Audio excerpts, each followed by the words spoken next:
playing for the American League Championship. I don't believe it. It just continues. My oh my. High fly ball into right field. She is gone. Oh, drives one. Right field. Did he do it? He did. Are you kidding me? Let's go.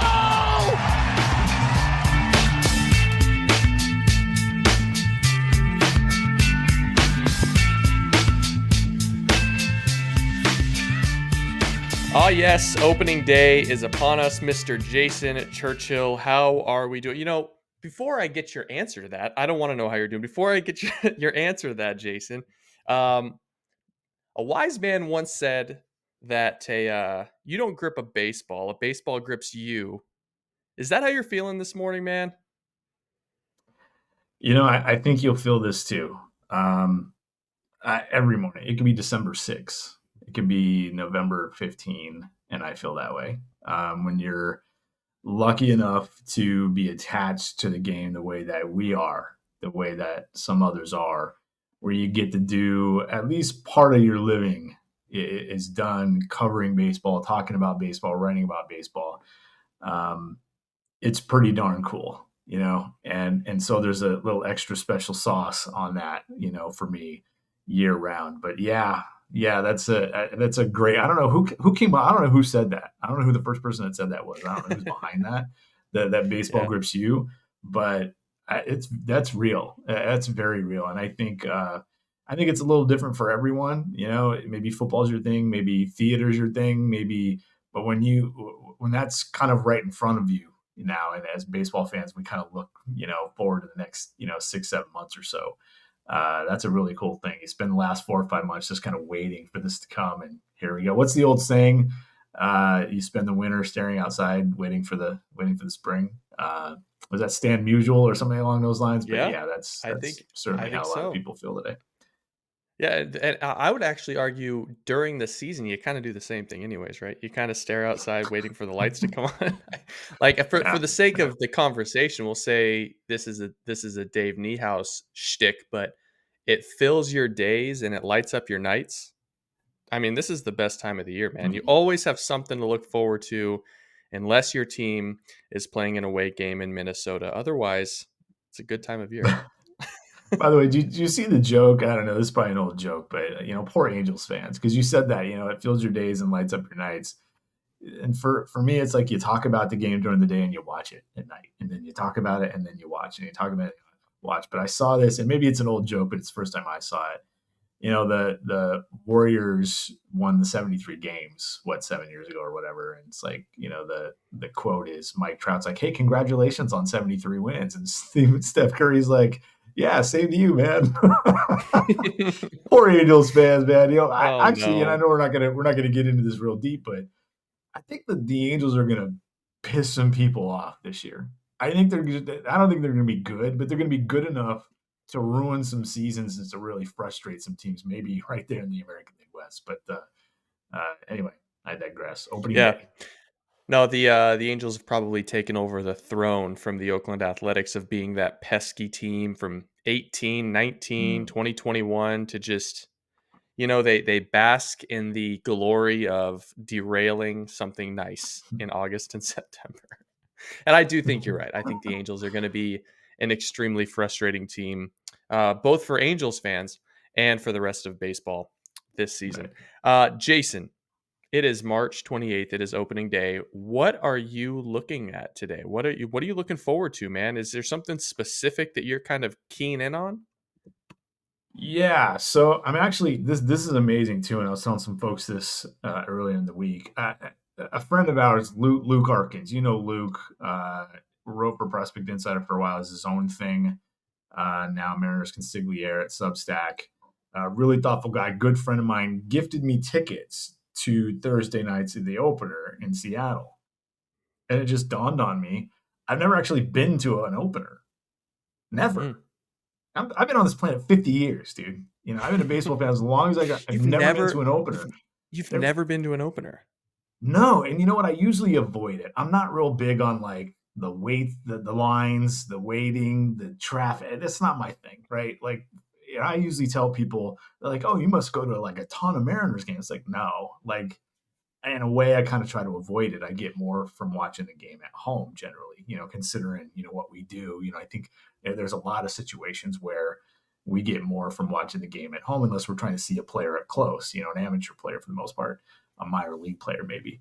But yeah, I think I've avoided it, and I'm going to get to go to the game Thursday night with my dad, who's driving up from Olympia, and it'll be my first opener, and that's thanks to Luke Arkins. So that's going to be fun. But here's something I'm really looking for: the Toronto Blue Jays are in Tampa to take on the Rays, and a friend of mine in the game, Austin Shenton, made the damn Rays roster, and I'm jacked for that.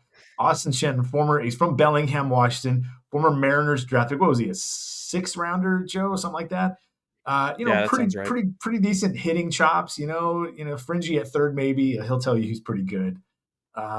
Left-handed bat with some power, does a lot of things good. He's like 25, 26 years old. So it's not like a top prospect or anything, but could be a productive player in some role at the big league level, particularly offensively. And I'm so jacked for Austin Shenton making the team in Tampa, and hopefully he gets a chance. He's not in the starting lineup, but hopefully he gets a chance to get his first major league at bat. That's something I'm going to be watching as I fight the Lions at T-Mobile Park. I'm absolutely jacked for guys, and other players in that situation that have a chance to make their debut. It's such a cool thing, and I just happen to gotten to know Austin Shenton a little bit over the last couple of years, so I'm really excited for that. Well, congratulations on going to your first opener. It is a very, very cool experience. There's a lot of pageantry and theatrics around it. Just totally out of left field. I'll never go to another home run derby. I've been to 2, and it is so much better on television. But opening day, I can't say the same. Opening day in person, there's nothing like it. There's nothing like it. You like bunting, that's why, right? You like bunting. It's a different kind of bunting, but I think you like bunting. You like the decorations around the ballpark, don't you? What are you talking about? The bunting, the red, white, and blue. That's bunting, man. You like that's the called bunting, the decoration. Dude, yeah, it's called bunting. I could never be bothered by bunting after T-Mobile bought the stadium and put magenta everywhere. It's always bunting. There's bunting everywhere in Seattle. Although it's not bad. For the stadium. It's not bad. It's not bad inside. Yeah, it's not bad inside. No, you've gotten used to it, but still, it was quite a jarring experience when it first got going. It is pretty weird. Well, you drive by on I-5. If you're ever in the Seattle area, you drive by on I-5, you look to your left as you drive north on the interstate, and you see the Seahawks Stadium that looks clearly like the Seattle Seahawks Stadium. And then you look just south of it, across the street, and you see a stadium that could be the stadium for anything. You don't, it could be, you don't know that it's a Mariners thing. It's got T-Mobile Park on it. Well, who plays there? Is it the Sounders? Is it the Mariners? Do they play hockey in there? Is this where Joe Doyle lives? Like, you have no idea what T-Mobile Park is. It's just, I don't know, it's just a weird thing. Yeah, I drive by and I often think, wow, how did the Rain get their own stadium? Everything is pink. Right? What a beautiful use of public funds. I love it. Jason, I will be watching the Yankees and the Astros today. Because I think both of these teams have high expectations, but I think both have a lot to prove too. See, if you're the Yankees and you're throwing Nestor Cortez out there on opening day, I mean, that doesn't feel like Yankees baseball.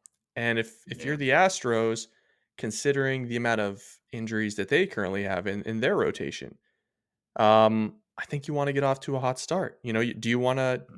It's largely meaningless. But, you lose an opening series to the Yankees, who start Nestor Cortez without Garrett Cole, without a couple of other players that aren't going to be in the lineup. I don't know. It's almost a tone-setting series for a couple of teams with question marks in their organization. So, otherwise, it doesn't.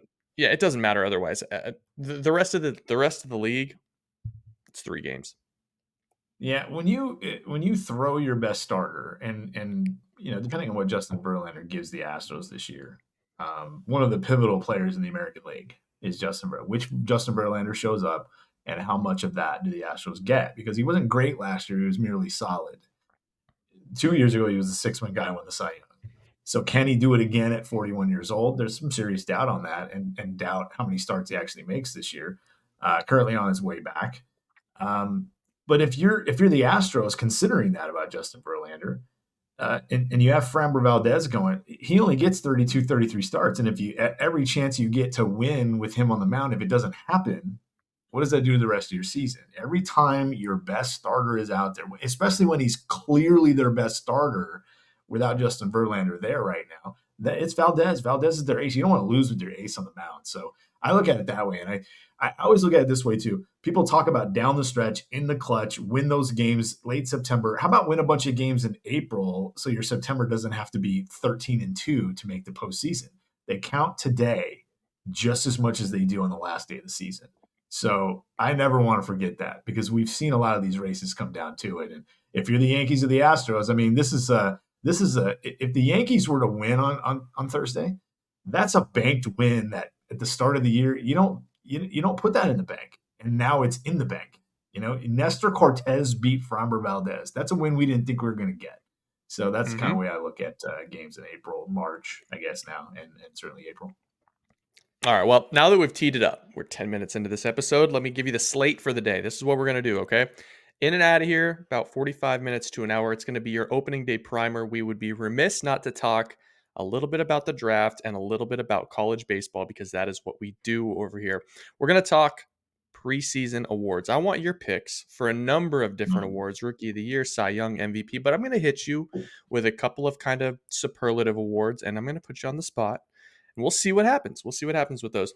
And then we will get out of here and look forward to talking ball next week, when teams will have, assuming most of them will have 5 games in the rearview mirror, and we can crown division winners. That's how this works. It'll be over. All right. So short season over this year. That's right. Back to staring out the window, Joe. Back to staring out the window after a week. That's how you fan, Jason. I'll never tell you how to fan, but the right way to fan is to panic after a week, because you're usually right. You're just inviting this. I love it. Yeah, it's an opening. All right, let's roll. Let's all roll. Right. 2024 is here. Let's do it. First one is easy. Who's going to win the World Series this year? And I want 2 parts to it. I want who's going to be in the game in the AL, who's going to be in the game in the NL, and who you're crowning. Ooh. Yeah, so it's easy to pick the Dodgers in the National League, all the flash and everything. But I still like the Braves basically just as much, and I think maybe the Dodgers, with some of the uncertainty still in their rotation, with Shohei Ohtani not available to pitch in 2024.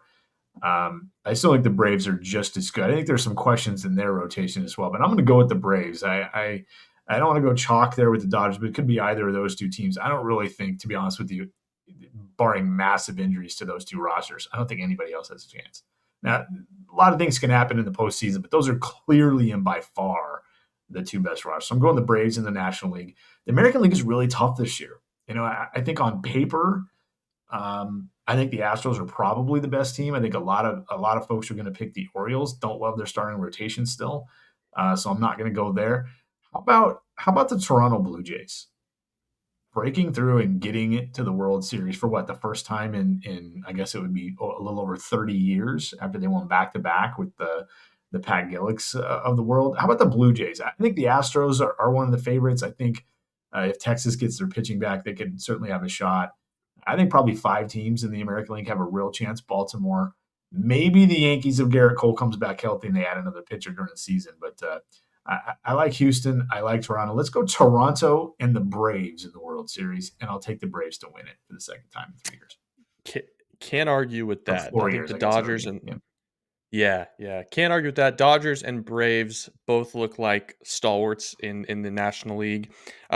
I'm going to stick with my Phillies, though. I still do think the Phillies are I think they are the blueprint for how to win in October. I think it's important that they were able to keep Nola. They were able to keep Wheeler. There's no contract muddiness in Philadelphia right now with those 2. And I do think, I podcasted about this last week, I do think this is the year that Trey Turner puts some of those sluggers on his back and is really just the spark at the top of that lineup that makes it really, really go. You're not going to get more than maybe probably 3 more good years of Trey Turner. I mean, excellent years of Trey Turner in Philly, and I think this is the year that it kind of all clicks. AL is interesting. I was going to go with Toronto because I think Toronto is a little bit deeper than people give them credit for. Now, there's something in Toronto that's not working, whether it's Vlad not living up to his career expectations, or the bullpen falling short, or the rotation falling short.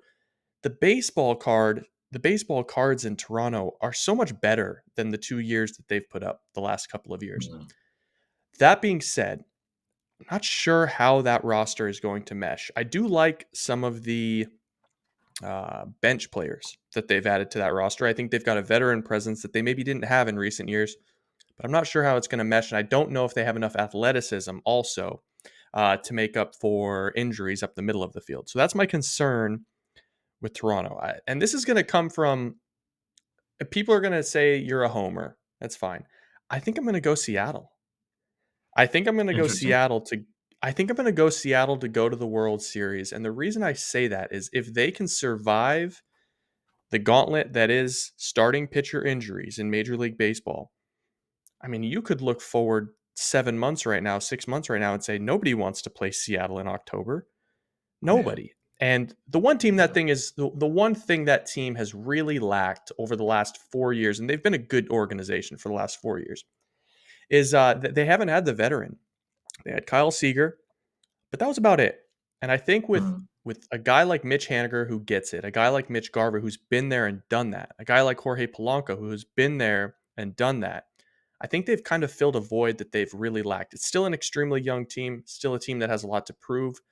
But I think they kind of have all the pieces if they can, like any team, if they can survive the rash of injuries that seems to hit teams in June and July. Yeah, I think my biggest question with Seattle is uh, how healthy is Mitch Haniger? Does Polanco stay off the IL? How many games can they get out of Mitch Garver?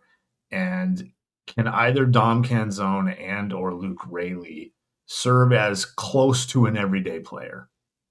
Because the more you have to throw Dylan Moore in the lineup, I don't think that's a good thing necessarily, to overexpose a player like Dylan Moore. And can they have an answer at third base at some point? Is it Luis Urias and Josh Rojas? I think there's some questions. Can we go back to the Phillies real quick? Are you worried at all about that starting rotation? Because Zach Wheeler, Aaron Nola at the top, you're in a really good spot. Okay, you got two guys that are 5+ win, guys over the last couple of years.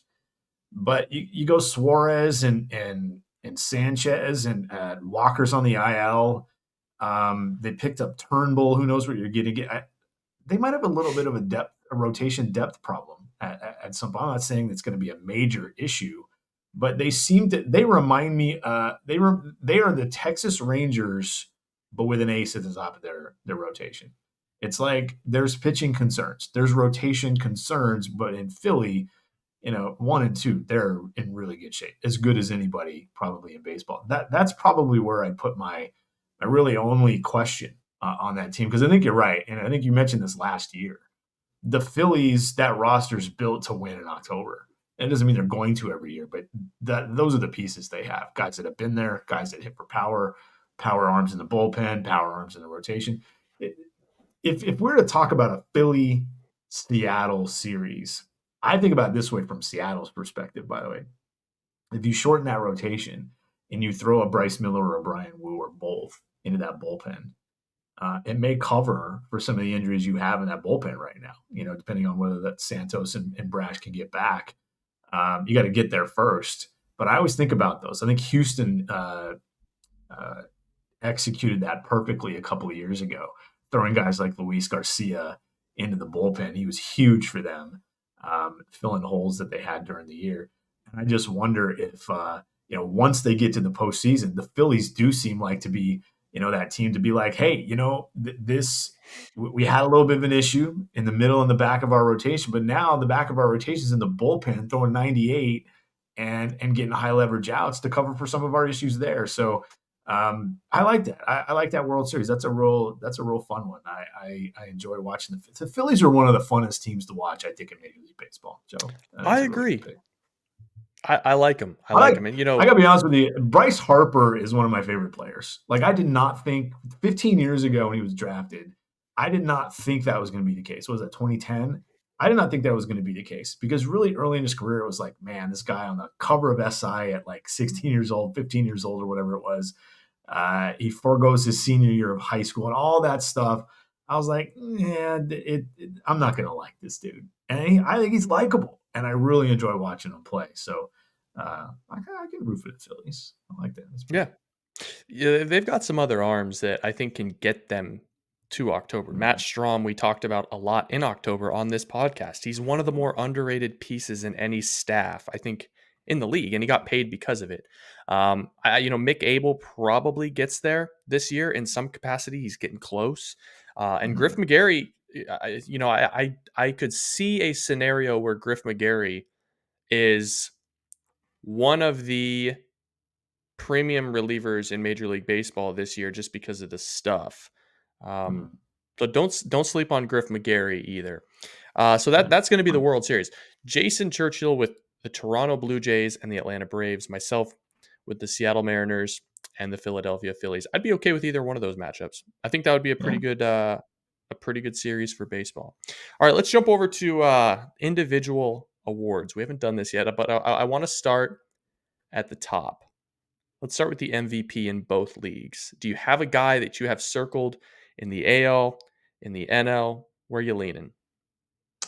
Yeah, I got two that are at the top for me in the American League. They're both in the American League West, and that's Corey Seager, who looks like he's going to be ready for opening day. How he performs, we'll see. Having a sports hernia late in January, having a surgery like that late in January, we'll see how he responds to that. He might have been the MVP last year, at least from a numbers standpoint, if he played 150 plus games. Like Shohei had a great year and even pitched and all that good stuff, but Seager was unbelievable. And Julio Rodriguez, those are the two at the top. I think you can throw Aaron Judge in there. If he plays 150 games, he's going to have a shot. And I think Vlad Guerrero Jr. can get back into that conversation where he's a top 5 or 6 guy. But I do think of Seager, Julio Rodriguez, and Aaron Judge, the most. But I don't know if there's a dark horse, and I don't think a veteran can really be a dark horse. But can we throw 2 Astros into that mix? Because Yordan Alvarez is one of the elite hitters in Major League Baseball. And Jose Altuve, was he a 4-win guy in less than 90 games last year? That dude keeps raking. Unbelievable career. Yeah. So I don't know. I think one of those guys, and if I had to pick one at this point, I think I pick one of the guys in Texas. I think I'd pick Seager or Alvarez or Altuve. And you know what? If we're making picks here and we're making bets, I'll go Altuve. How about that? How about Jose Altuve winning the MVP in 2024?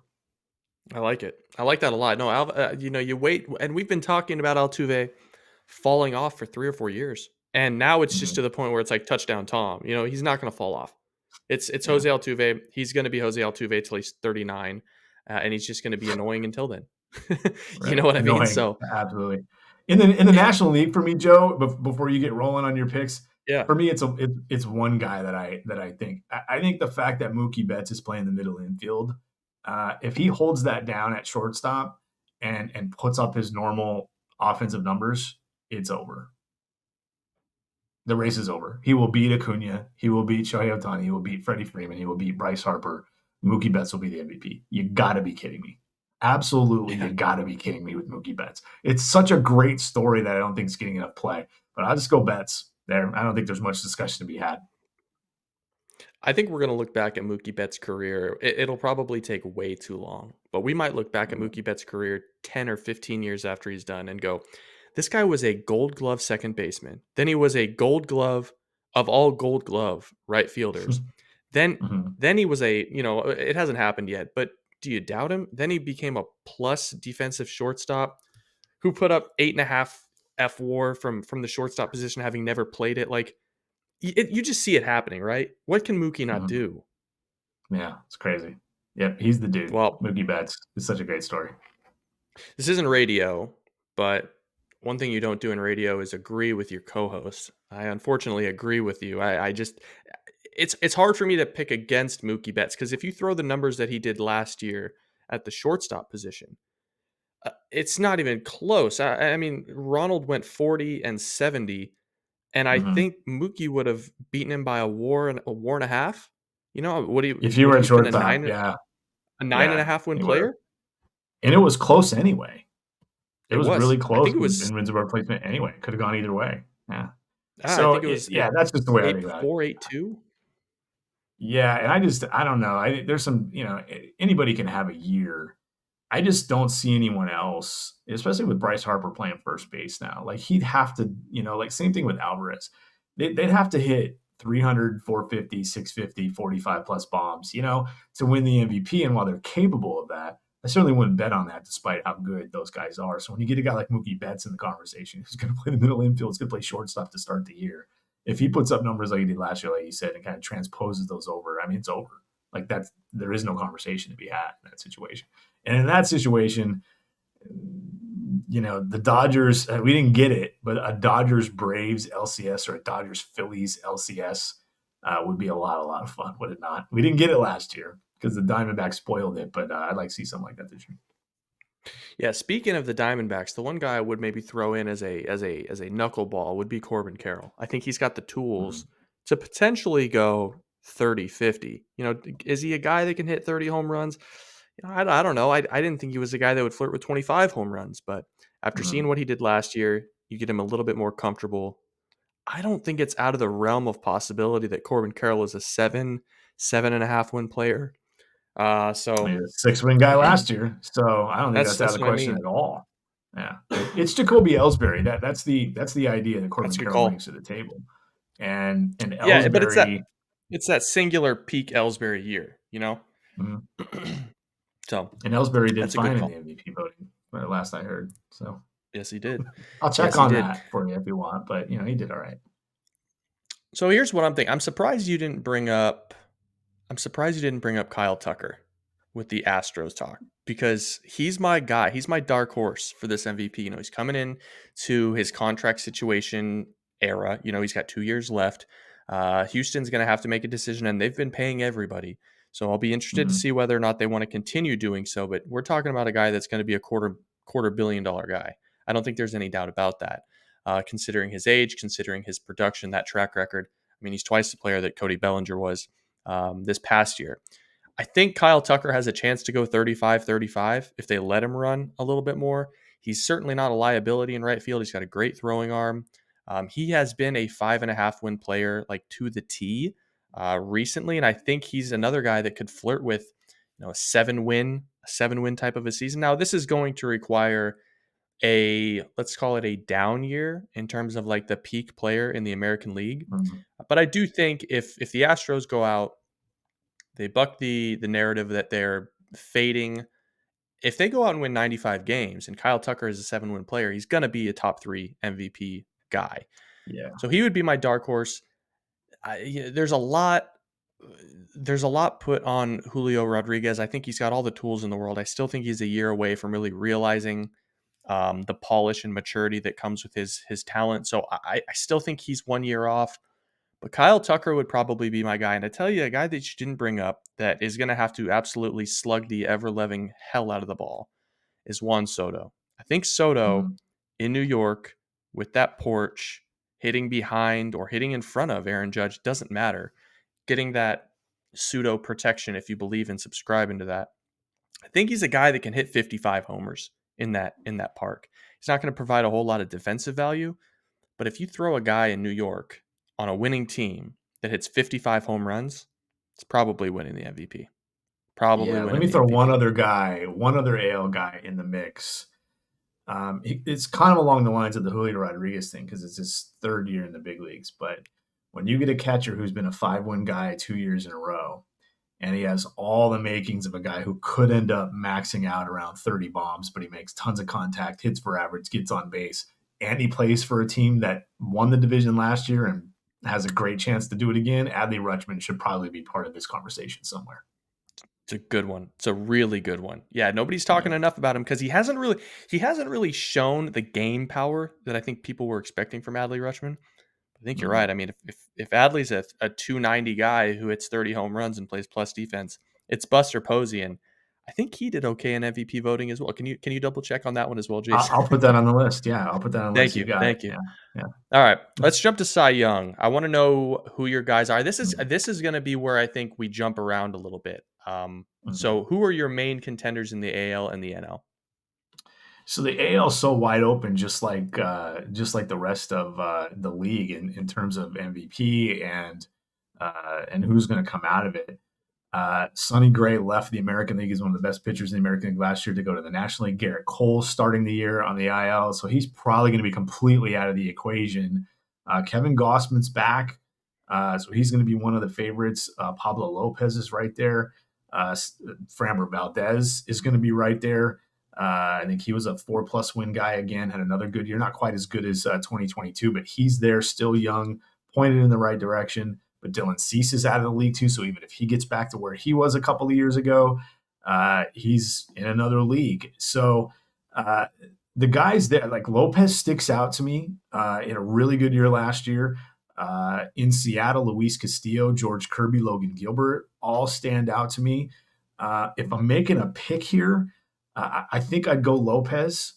Let me throw a dark horse. I'm going to pick Pablo Lopez, but here, let me go dark horse for you just to give you someone else to think about. How about Joe Ryan in Minnesota?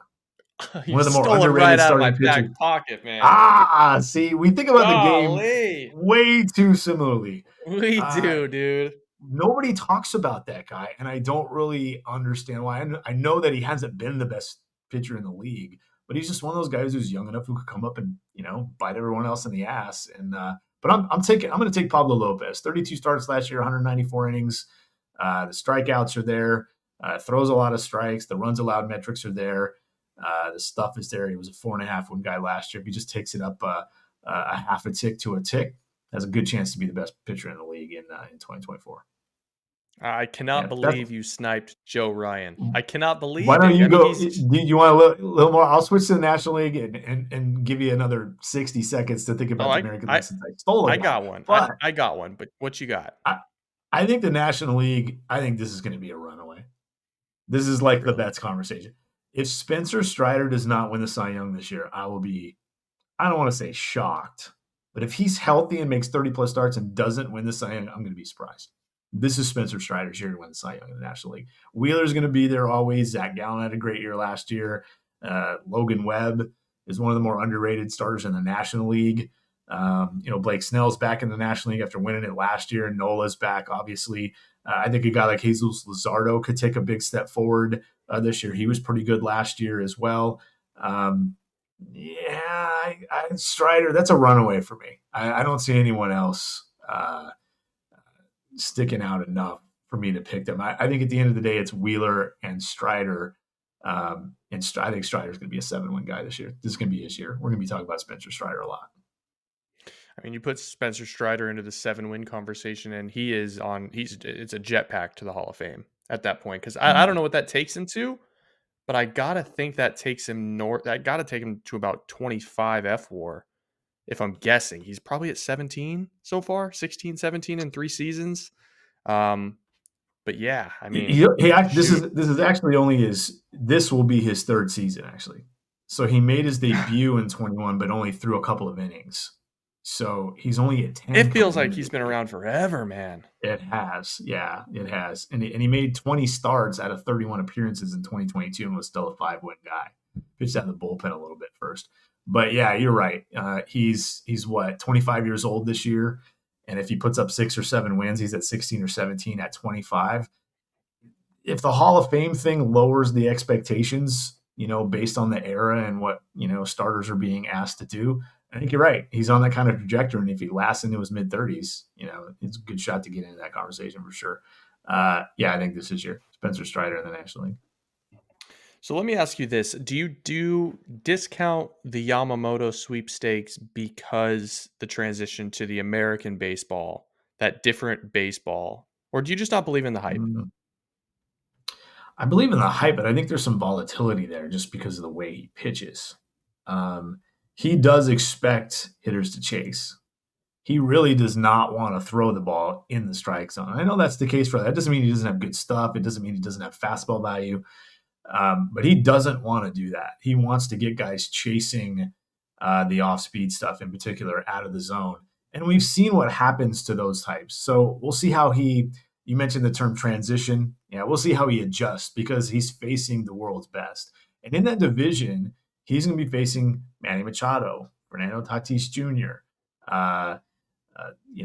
Colorado doesn't really have a bunch of guys, but San Francisco has some dudes, professional hitters, guys that are going to be a little more disciplined against him than in Japan. So while I think the stuff is there for him to be really, really good, I'd be surprised if he put up a Cy Young worthy season in year one. I mean, we're going to see flashes of it, but other than that, I see like 175, 180 inning, 4-win season for Yamamoto in year one in LA. I like it. For the American League, for me, I like Gossman a lot. I do think Kevin Gossman is in a, especially with Garrett Cole on the shelf through, at least the middle to the end of May. I think it's going to be hard for Garrett Cole to put up more than 25 starts in 2024, and it's probably going to handicap his ability to compete for the Cy Young. I do like Kevin Gossman. I do like Luis Castillo. If Seattle is a winning team this year, I think the George Kirby Cy Young discussions are a little overblown just because in this day and age, a guy that doesn't strike out a truckload of batters generally has not been like highly revered in Cy Young conversations, at least in the current meta. Joe Ryan is such a good call. It's such a sneaky call. He's never been a 2.5 win guy. He's never really been an ace, but he's pitching in the AL Central, an AL Central that lost, like you said, lost Sonny Gray. The Royals aren't going to be very good, even though I have them winning the division. Even though you have a hat on the way. The White Sox aren't going to be very good. The Guardians couldn't score any runs last. My point is, Joe Ryan's going to get a lot of games against suspect teams. But I'll tell you, the guy in the AL Central that I also kind of had my sights on was Tanner Bibby. Tanner Bibby? It's Bibby, yeah. Bibby, 3-win guy last year in like 24, 25 starts for Cleveland. A lot of strikeouts coming into his second year. He got that AL Central thing in his back pocket. If Cleveland can go out and he can lead that rotation and maybe put up 4.8 to 5 wins over the course of 33, 34 starts, and Cleveland wins 89 to 92 games, I think Tanner Bibee is going to be a sneaky pick. And he was really, really good last year, and he probably deserved a lot more credit in Rookie of the Year voting and a lot more narrative, a lot more conversation in total. So I think my pick for the American League would be Kevin Gossman. I think Luis Castillo is going to be probably in the top 3. I think Logan Gilbert and George Kirby are certainly going to be in the conversation if they stay healthy. But I think Tanner Bibee could be a top 3, top 5 guy if he posts. In the National League, that's a tricky one for me. I don't really see anybody besides Strider. Like you said, I think he's kind of the standout. Wheeler. Wheeler, yeah, Wheeler, of course. I think the sneaky one for me over there would be Hunter Green. You'd like to see him put together a full season where he leads a budding Cincinnati Reds rotation. Without going too far into specifics, I think he strikes out enough guys. I think he limits his walks. The stuff is obviously elite. I could see Hunter Green being in the top 3 conversation, one of the best changeups in baseball. Nobody talks about it. And obviously, I think he could be in the conversation. 250 miles an hour, so that sets everything up. Yeah, that's an interesting one. Where are you, by the way, going back to the AL really quick before we move forward? Shane Bieber was a 5.5 win guy in 2019. Then he's had some, then the shortened season, he was a 3-win guy, which is remarkable in 12 starts. And then he started to miss some time, missed 15, 16, 17 starts in 2021, was good, but missed some starts. 2022, he was good, not as good as he was in 2019 as a 4.8 win guy. And then last year, again, he missed time. If he's healthy, he's probably a guy somewhere in that top 5 range in the American League. And he's looked really strong this spring, just in terms of there's zip on his fastball. The command is there. He's spinning it. We've seen Shane Bieber be that 5-win caliber of a guy, and that seems to be the range that gets you in the top 5 at least. Yeah, no, I think you're right. He scares me a little bit just because it was a pretty prolonged deterioration. Mm. 21 wasn't very good. 22 wasn't very good. And the beginning of 2023 wasn't all that special either. He seemed to find another gear right in the meat of last season, and it actually I squashed the trade talks surrounding him. It was like, hey, Cleveland kind of has more firepower here than I think a lot of people thought. So I'm still not at the point where I think all signs are clear with Shane Bieber. I'd rather kind of grab an up and coming type of an arm that's been doing it. So yeah, it's mostly a trends thing with Bieber, and I'd like to Mm. see him get back to where he was. Because I tell you what, man, like Cleveland, if you get 2023 Bieber and 2023 Bybee, wow, they got Bieber and Bybee. That's great. And then if Gavin Williams, if Gavin Williams is a strong option, I know he's kind of beat up. It's a pretty sneaky little rotation that they've It's a got over there, really and good rotation, man. Tristan there's McKenzie's back to pitch at the back right, end. Yeah, yeah, it's really yeah, good. and they've got some guy like Uh, Xavier Curry, like they've got some dudes at the back that can give you a competitive outing every time out. They just need to score runs. That's the thing with Right. Cleveland. They just need to score runs. Yeah, if you told me they were, a top 12 offense, I'd say they're beating the Twins this year because of that pitching staff. Yeah, Bieber's really interesting because in 2019, 2020, he was 93 to 94 with the fastball, and then he dipped in 21 a tick and a half, and then it just kept dipping. And the last 2 years, he's averaged 91 and a half on the fastball. Now, velocity isn't everything, but it does matter. But he was back up 93, 94 this spring. We'll see where he is. We'll see how Yeah. if he can sustain it into the season and how deep into the season, because yeah, he's had some real problems, but just a name to throw in Yeah. the mix with everyone. You'd Jose be silly Barrios is the to guy that. Go ahead.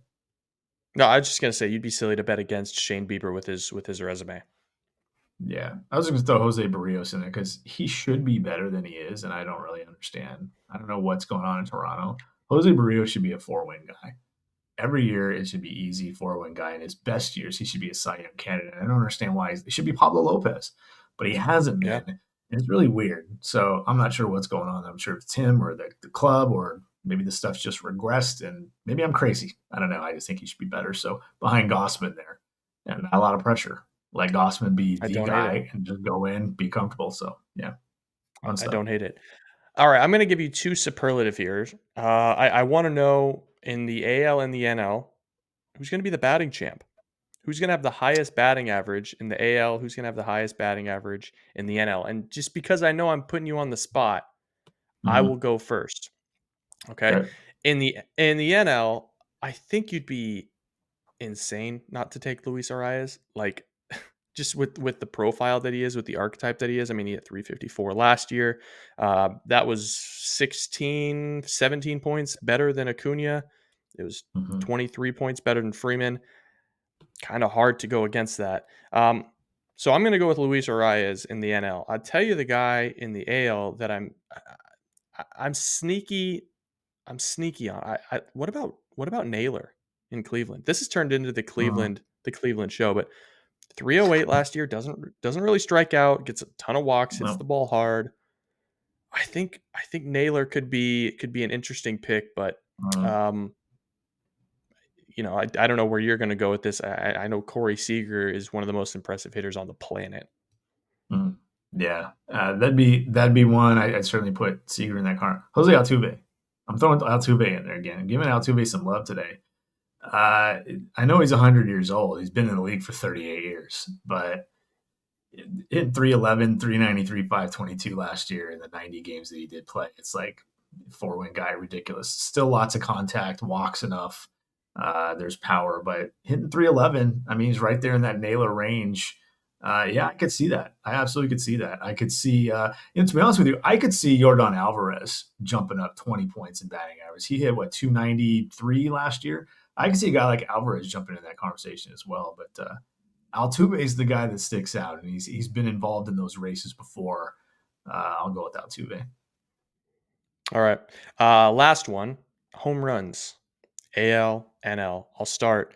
I'm going to go with Pete Alonso in the NL, and I know that's kind of an easy pick because he's always there, but I've always kind of subscribed to the idea that guys in walk years tend to earn themselves a good chunk of change. I know that the opposite side of that exists, but I think Pete Alonso has another one of those, 48 to 52 home run seasons in him and going to Mhm. get himself paid going into 2025. In the AL, I mentioned it earlier.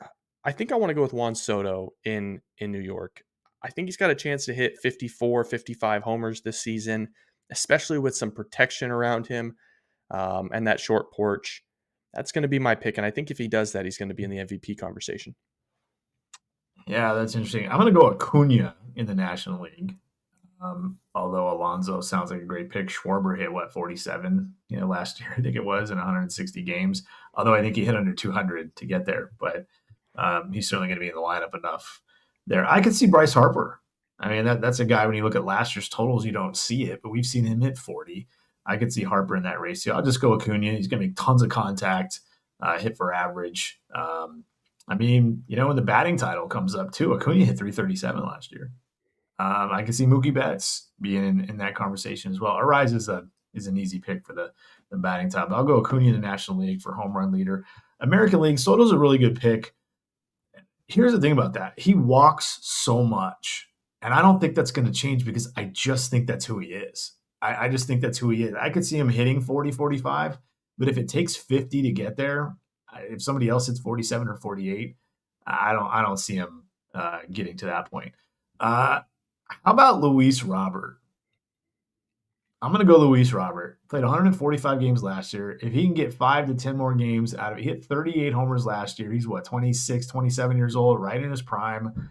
I'm going to take a guy like that. If you were to guarantee me that Aaron Judge played 150 games, I would take Aaron Judge. If you were to tell me Corey Seager is 100% healthy, like not just healthy enough to be active because he is, but 100% healthy, I could see him hitting 40 plus and being in that conversation as well. I'll go Luis Robert just to be a little bit different in the American League. Right there with Soto and maybe Judge, maybe Seager, maybe Devers. Devers is a guy who has that 40 plus homer power and just really hasn't done it all. And obviously Yordan Alvarez, that guy too, hit 31 last year and under 500 plate appearances because he missed some time. So he's a guy that's certainly in the conversation. Luis Robert, I'm going to pick my dark horse pick. So he's not really a dark horse. He's my favorite. Devers is so tough in Fenway. I mean, right center is it's just death. Dead center is death in Fenway. And as you and I both know, it's very cold at Fenway most of the season at night. But to your point, the guy has 40 home run power. If it was Devers in New York, I think he's as good a pick as anybody. So let me ask you this. Exactly. Yeah. Let me ask you this. It sounds like neither one of us really subscribe to the game power 40-40 version of Julio Rodriguez, no? I got him hitting between 35 and 40. I just don't think that can lead the league. I think a couple guys are going to hit more than that. I think the game is headed in that direction. I only had one guy hit over 40 in the American League last year, and it was Ohtani, and he's over in the National League now. I think, if I'm not mistaken, Adolis Garcia was second in the American League in home runs with 39, and we haven't brought him up at all. And then Robert, I think, at 38. So I think we're just going to see, the Sotos, Judge if he's healthy enough, Seager hit 40. And, while I think Julio's certainly capable of hitting 40 to 50 home runs in a year, he also could be a year away, like you mentioned in the MVP conversation. If he takes that big jump forward and is that 7-8 win guy, it's going to be because of the offense. It's going to be, mostly because of the power as well. So he could certainly be there. There's other guys too, like Spencer Torkelson took a pretty huge step forward last year. I'm not saying he's going to hit 50 home runs, but he hit 31 last year and played the full season, looked better. If he continues to clean that up, he could be a 40 homer guy. So there's a lot of guys that could actually get to 40 that are trending up. I don't know if there's anybody in Baltimore that could do that. I don't know. I can't remember how many Gunnar Henderson hit last year. I think it was a little under 30, but that's a guy heading north, in development. So there could be 4 or 5 guys get to 40 plus, and I don't think there's necessarily a guarantee that Julio gets there. But yeah, he's in the mix, I would think, right? If we're speaking trends and just linear growth, J.P. Crawford more than doubled his home run output. Could he hit 40? Could he go from 19 to 40? Over the next 3 years? Yeah. Yeah, he could. He absolutely could. You know who we didn't bring up that Uh, we probably should in this conversation, and even the leading the league in hitting conversation. And I know he didn't have a great year, last year, and he was good, not great in 2022, but he was incredible in 2021. And that's Vladimir Guerrero Jr., who's only 25 years old. He just turned 25 like 2 weeks ago. We've seen him do it before when he tossed up that 166 WRC plus back in 2021. Was a 6-win guy. So I'd be remiss if I didn't at least bring up Vlad Guerrero in all of those conversations. The MVP conversation, leading league in hitting, he hit 311 that year, and leading league in home runs, he hit 48 that year. So it's there somewhere for him to go get, even though I wouldn't necessarily put him as one of the favorites. Yeah, that's a good call. It's kind of a similar trajectory as the beginning of Bryce Harper's career, where he would bounce between a 5-win season, 2-win season, 9-win season, 2-win season. That's a good point. You do kind of think that Vlad is going to sign a deal somewhere, and he's gonna figure it out for his prime. Mhm. So we'll see if that's in Toronto. We'll see if that's in San Francisco. We'll see if that's in Seattle. Probably not in Seattle, but we'll see wherever that is in the coming years. All right, so we are at about an hour. We're about 10 minutes shy of an hour. Don't want to go too far in this one, so let's just stick with this. This week, I released a mock draft, 39 picks, I believe, first round, and the competitive balance A. Now, this is not Intel driven. This is mostly, 95% of it, if you read everything, is based entirely on how a board could play out. And Jason, you gave it a good look and you've been tweeting about it all week. I'm curious, Mhm. if you look at that mock draft, what player fit team combination has you most intrigued? Most intrigued? Interesting. I'll just do this. Let's go down the list just really, really fast. The Guardians and Condon doesn't necessarily stand out. Like it, doesn't necessarily stand. Bazana to the Reds doesn't necessarily stand out necessarily. It could just be obvious that's the guy to take. He fits. Those two could flip flop. Who knows? But when you get to number 3 and you see the Rockies taking a pitcher, anytime the Rockies take a pitcher, it's interesting. They got Dollander last year, get Burns this year. Clearly the guy with the most upside on the mound. Although maybe the difference between Burns and Hagen Smith right now isn't, enormous. But I think Burns Yeah. is probably that guy. That's really interesting to me. And I guess the biggest reason for that is pitchers kind of die in Colorado, and sometimes it happens in the minors. So if you're Colorado, you probably want to skip. If you're the Rockies, you probably want to skip the minors as much as you can. And you take a guy who could get through the minors pretty quickly. Maybe Burns is not that guy because of the command and control questions. Maybe that guy is Hagen Smith. If you want to go college arm here, so Burns is really interesting from that standpoint. I'm not saying it's the wrong pick, and that I would rip him for it. I just I think about what they've done with their pitching and how difficult it is to pitch not just in the big leagues but in their minor league system. Maybe a guy who projects to get through faster because he's going to throw a bunch of strikes, more strikes than Burns. At least the way it looks right now. Maybe that's the way to go. And then I got to tell you, the Oakland Athletics getting Caglione in your mock is super fascinating because that guy's going to draw so much attention because he hits the ball so hard.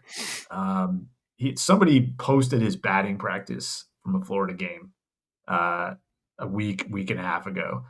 And I was like, when you get a guy I've always thought this, when you get a guy in the cage, Joe, and you stop to look and you get a good angle, you want to get a good angle, like there's a reason for that. There is a he's really unique in how hard he hits the ball and the hit tool projects. And we know he's potentially got value on the mound. I think that is a fascinating pick. I think in the top 5, that's probably the one that's the most fascinating. I don't know. I wanted to ask you about the Cardinals. You have, and I know this wasn't scientific. This wasn't necessarily based on models or anything like that. But I see Connor Griffin at 7 to the Cardinals, and I'm thinking to myself, I see it. He probably ends up in the outfield, correct? I see it. He's a high school kid. Takes him 2, 3, 4 years to get there. This is such a Cardinals pick. This reminds me, they're different players. I'm not comping the two. This reminds me of the Jordan Walker pick. What was that, 4 years Right. ago? That's what, and I think Agree. Walker's going to mash. I think Walker's taking a huge step forward and going to be a big part of what the Cardinals do this year. That's what this reminds me of. This is a very Cardinals pick to me. So I thought that was interesting as well. Yeah, I think that Cardinals pick especially did stand out when I was going through the process, because you look at what they've done with Nolan Gorman. Nolan Gorman slipped. They took a chance on a toolsy kid and Mason Wynn. That's worked out. Mm-hmm. The Jordan Walker pick, of course, and Chase Davis was actually probably the straying away from what has been a trend in St. Louis. But I look at Connor Griffin and I say, for the toolsiest high school kid in the class with power to fall into the laps of St. Louis, I think it'd be hard, knowing their trends, for them to walk away from it. But something that I didn't put in that mock was the Cardinals drafted Jack Flaherty. They know Mm-hmm. Jack Flaherty, and the comp on Connor Griffin has been Jack Flaherty. And it wouldn't shock me whatsoever if they would look at Connor Griffin and say, the bat is good. We trust that the bat can be good. Can it be great? I don't know, but we love the arm. We've seen this Mm-hmm. arm. We've developed this arm. We lack arms. It wouldn't surprise me at all if St. Louis valued him as a pitcher and decided to go with that pick there. If you're the Kansas City Royals and you see how this mock draft pans out, now reports are JJ Weatherholt is going to be back next weekend for a series against Kansas. But JJ Weatherholt, the preemptive number one prospect / number one pick entering the 2024 college baseball season, goes down with a hamstring injury. He's missed five weeks. If Kansas City is in a situation where they get the 6th pick and they end up with JJ Weatherholt after getting screwed twice in the lottery, how you feeling if you're the Royals? Yeah, I gotta be honest. Like, what I can gather about Weatherholt, I don't really. I don't know, man. I think. Tell me the difference between JJ Weatherholt and Seaver King. Tell me the difference. Like, seriously, that's a serious question. Tell me the difference. Why is JJ Weatherholt not necessarily significantly better, but clearly a better prospect than Seaver King? Because that's where I'm at with those two. When I look at numbers, when I ask folks about them, and when I watch them, I'm like, I don't necessarily see a significant difference in player here. Why would I take JJ Weatherholt at 6 if I can take a guy with more upside, like Connor Griffin, or go pitching there? Go Braden Montgomery there, a guy with more upside, guy with more power, Mm-hmm. or even just take the guy that you believe is going to hit 35 home runs and maybe be Matt Olson and Nick Kurtz, even though he's hurt and hasn't necessarily had the great year. I don't know. It's hard for me to convince myself anywhere in the top 8 or 10 that Weatherholt is the guy. What am I missing here?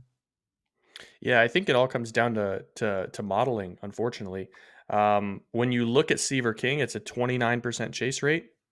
When you look at JJ Weatherholt, it's a 13% chase rate. When you look at Seaver King, it's a 77% contact rate. When you look at JJ Weatherholt, it's a 90% contact rate. So the metrics certainly do like JJ Weatherholt. But to your point, I've watched quite a bit of Seaver King this year, and it's hard for me to say he doesn't have a higher ceiling than JJ Weatherholt. It's way. I watched him hit a backside 115 the other day. Backside 115. You could translate that to Major League Baseball with a wooden bat, and it would be 112 to the opposite field. And I think if you're talking about a kid that is capable of hitting a ball into the opposite field gap 112 miles an hour, you're talking about a pretty special bat. You're talking about a pretty special swing.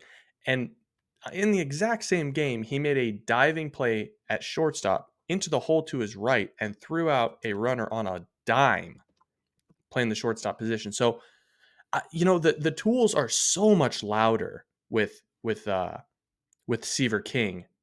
I think the polish that JJ Weatherholt showed last year probably stands out, but I said this on Overslot this past week. It wouldn't surprise me if Seaver King went in the top 3. It wouldn't. He's got more tools, more dynamic athleticism, up the middle talent that teams picking in that range simply, they don't want to take a corner guy at the top of the draft. Yeah. So Is it pretty firm that I'm with King's you. staying up the middle? Is it pretty firm that he's staying up the middle, at least second base or center field? Or shortstop. Yeah. So I've gotten above average grades at center. I think the jury is still out on shortstop, just with kind of the fundamentals piece of it. Clearly capable of making the highlight level play. And I think his athleticism and strength would almost get wasted at second base. I got a Kike Hernandez comp with a little bit more power. And shoot, if Kike Hernandez was a full-time player, I mean, I think he could have hit 25 homers in a season. He might have done that. And you're probably getting more value out of Seaver King than what you got out of Kike Hernandez. But it's that similar kind of that profile with a bigger player, a bigger body.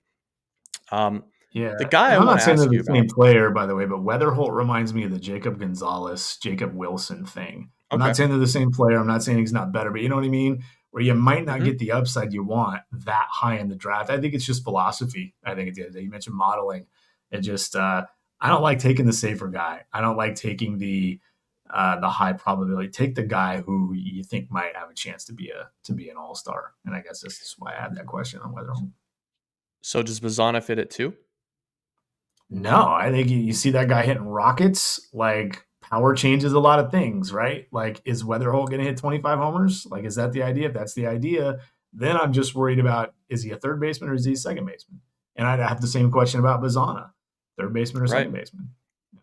Yeah, I mean, I don't think it's plus game power from Bazana. I think he has a feel for the middle of the bat. I think you are talking about 22 to 25 home runs out of Bazana, but he's not a decorated defender by any means. He can scoot a little bit, but it is a floor play, I think, at that spot with Travis Bazana. But here's the guy that we didn't talk about that I think maybe fits in the top 2, top 3 conversation. Gets drafted at 9 in this mock. Braden Montgomery. I mean, this is short-sighted by me, and I understand that he's Future Stars alumni, and I'm not, just boosting him or by any means, but we're talking about a guy that is showcasing double plus power from both sides of the plate, and he's got at least a comfortable 7 arm in right field with the ability to run a little bit. Am I too low? Is the industry too low on Braden Montgomery? Like, is this the special talent in this class? Yeah, it's interesting. So I got a little bit of a late start talking draft with the folks in the industry. But a couple of weeks back, and I think I told you this, I started asking folks, and then it kind of bled over into the release of your board. Not the mock draft per se, but the board itself that got updated a couple of weeks back. And I kept getting the 3 names that were mentioned the most were Caglione, Montgomery, and Griffin, and Connor Griffin. Those 3 were the names that and that a lot of people think Caglione's going top 3. Now, a lot of people don't, but a lot of people do. Like, he's top 3, or after that, it could really, anything can happen at that point. And I'm like, does Montgomery remind you of someone? Is he, ignore the switch hitter thing. Does he remind you of, anyone that really stands out? And I got anything from Carlos Beltran, for crying out loud, to Bernie Williams, to and yeah, they're all switch hitters, but it's pretty remarkable that that's the caliber of player that they're thinking of. If everything works out for Montgomery, he's a 280, 30 homer guy. That's a fun player, I think. And I think the one thing that I tend to like just personally about players is if they're trending up consistently and there aren't steps back, there aren't injuries, to kind of disrupt the development. It's not really the numbers I'm worried about with a guy like Weatherholt. It's the fact that he's missed 5 weeks. That's 5 weeks of seeing pitching, that's a real thing. But yeah, Montgomery's really interesting. I wouldn't be surprised. You mentioned you wouldn't be surprised if somebody just liked King and took him top 3 or whatever. Man, it's hard for me to look at this draft and go, yeah, Condon, Bazana, Burns, top 3. You know what I mean? Because if it were me, I'd be like, how about Caglione, or how about Connor Griffin? How about take the guy that could be, the superstar? And I guess that's just the way that I would draft. But Montgomery would absolutely be in that conversation. He's a lot of fun. There are not a lot of folks I'm talking to that are like, yeah, but there's not a lot of buts in those conversations. No. It's like, yeah, maybe we should curb the enthusiasm a little bit, but man, there's so much to like there. And the trend is north, with a bullet, I mean, he was good at Stanford last year. He's been great this year at Texas A&M. Every time you turn around, he's hitting the ball 110 miles an hour out of the ballpark. And it's like you Yeah. said, both sides of the plate, man. Like that's I don't know if the data is pretty equal from both sides of the plate, like overall. The deeper data, the batted ball data, but it seems like it. It sure looks like it on tape. That's a fun guy to watch, man. Like I like this draft. I've been enjoying this draft because of the guys that just hit the ball so hard, that have above average to plus power, and there's some guys with potentially huge power that are producing, like Condon and Caglione. That's been a lot of fun, man. When you get guys that have power that are also hitting, and then it's not just the guy that projects to hit 240 with 40 bombs. It's a guy that might actually hit 280 or 300 with 30 or 40 bombs. Mhm. That's a lot of fun. There's a couple of guys in this draft like that. Did Yeah, you no. have problems, or do you, if you think about connecting specific teams and their tendencies and the models? Is there a problem finding a spot for a guy like Montgomery in those top 4 or 5? When you look at who's picking there, I mean, Cleveland at the top, Cincinnati, Colorado 3, Oakland 4, Chicago 5. Does he fit in one of those spots from a philosophical and a modeling standpoint? I don't know if that's. I don't know. I mean, I think he fits in St. Louis with what St. Louis has done. Mm. I think he fits in Kansas City, although they've tended to be a little bit more up the middle. Um, I think he fits in Oakland. I think he fits in Colorado. I think the thing with Montgomery and you know, I had him at 4 in my top 300, and I feel a ton of conviction about that. I do think he's a top 3, 4, 5 player in this class. Um, but whenever I do these mocks, I find myself looking back at trends. I find myself like kind of leaning a little bit on like the smoke that you hear from around the league. And Colorado's gone pitcher with Hughes and Dolander the last couple of years, and I think Oakland being given the chance to get a superstar personality and just unicorn and Jack Caglione. And I've heard the White Sox are just all over high schoolers. I think Kansas City, this is just like I'm talking through my process, like Kansas City being advantageous with Weatherholt being an up the middle player and leaning on hit tool in recent drafts. And when we talked about Connor Griffin, and before you know it, you're at the 8th or 9th pick, and the Angels need arms, and so it was Hagen Smith, and then Pittsburgh took Braden Montgomery. Um, this is the thing about this draft that interests me is the first, and I would draw a line at 11 players. The first 11 players, I think, are entirely interchangeable. Like, entirely interchangeable. We have Seaver King at 11 to the Detroit Tigers. I could see Seaver King going 3 to Colorado or 2 to Cincinnati. Nick Kurtz is at 10 to the Nationals. I could see Nick Kurtz going in the top 5, no problem. So, a bit of a crapshoot still early on, and I think conference play is going to answer a lot of questions about, how you set up the pecking order.